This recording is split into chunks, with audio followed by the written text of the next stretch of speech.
Many wonder what is the most iconic thing about Ninjago? Its characters, its plot. But one knows the true answer when they look deep inside themselves. The Destiny's Bounty! Hello, we're TTS again. Today we will be ranking The Destiny's Bounty. each and every single one of them. We will be ranking the Destiny's Bounty by 3 criteria: its set, its appearance in the show, and its crashes. Wait, what? Yeah, its coolest looking crashes. Oh, I guess that makes sense. On to the first one. The original Destiny's Bounty, released in 2012 for a price tag of $79.99 USD. It came with 6 minifigures, including the likes of Garmadon, Skios, Swidera, Komodo J, Komodo Zane, and Master Wu. It's a good set with great minifigures and has a function where it can go into flying mode. But that's enough for the set. Let's move on to the show.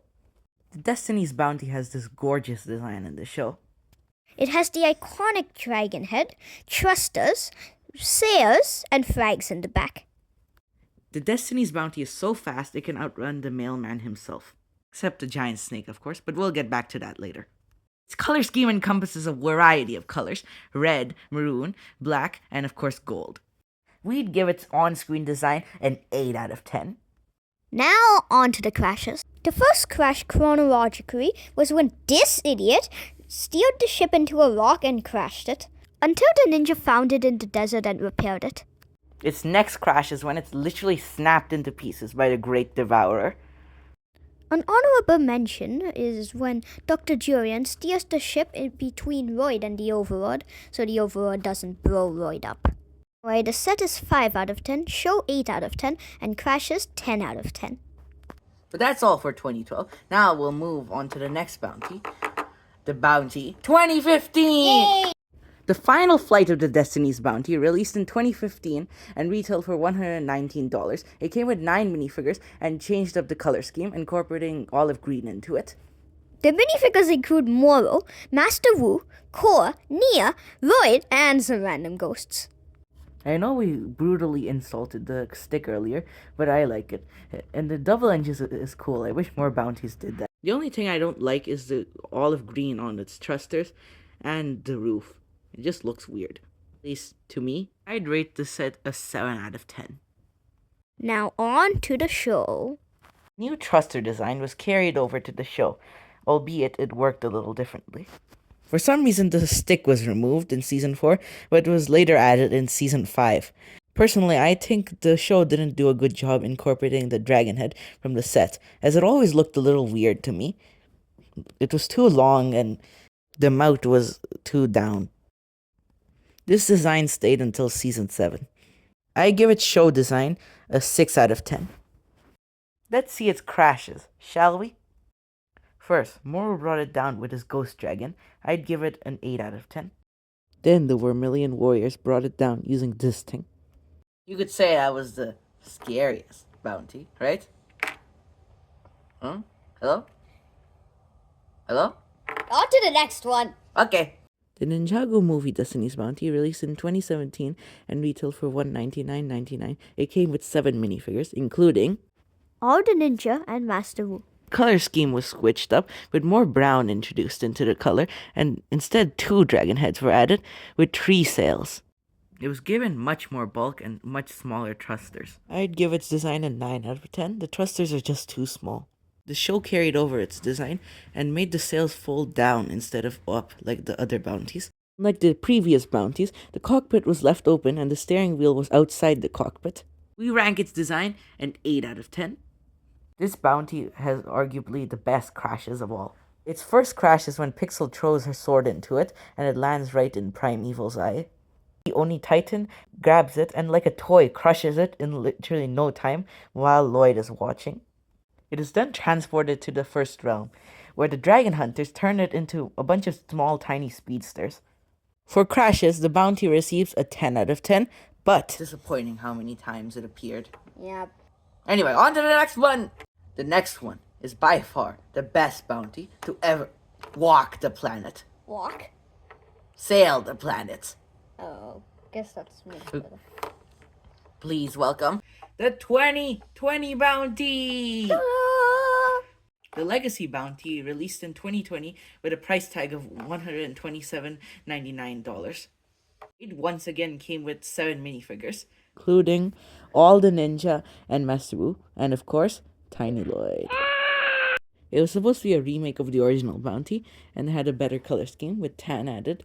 It had better looking thrusters, which turned down, A brick-built head, dome window, anchors that actually went down, openable roof, flags at the end, openable hatch. one cannon. Its cockpit is completely open up. It has a Master Wu training figure. Also, of course, the sails can open. Set gets a 10 out of 10. Now on with the show. It's exactly the same as the set, except its steering wheel was outside the cockpit. Its show appearance, a 10 out of 10.